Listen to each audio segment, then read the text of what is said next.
Dați cer mai departe ca să vadă lumea să iasă în stradă. Dacă voi nu ajutați, mulțumim frumos, mulțumim. Mulțumim de abonament. La cine să abonamentați?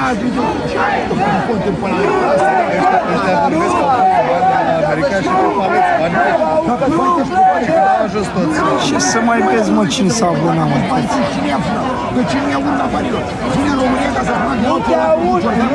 Share, bă, share, tap, share și tap. Haide și urmărire, să urce live-ul, să explodeze ăsta. Haide, bă, să ne vadă lumea, că doar așa putem să fim uniți, să ieșim în stradă cât mai mulți. Nu dați share, nu ne vede lumea. Haideți! A spus în România că Ceaușescu și Radu Gil nu trebuie să aibă numai de licee de străzi. Nu Ciolacu sau Ciordacu sau cine. Nu! Ăla e român, nu putea să spune. Da, l-a pus în genunchi, l-a pus în cap și zice să trăiți. Aia e problema în România la ora actuală. Ori nu știe. Mulțumim frumos, mulțumim. Ca să ia cu adevărat decizii. Nu mai sunt lăsă de lăsă.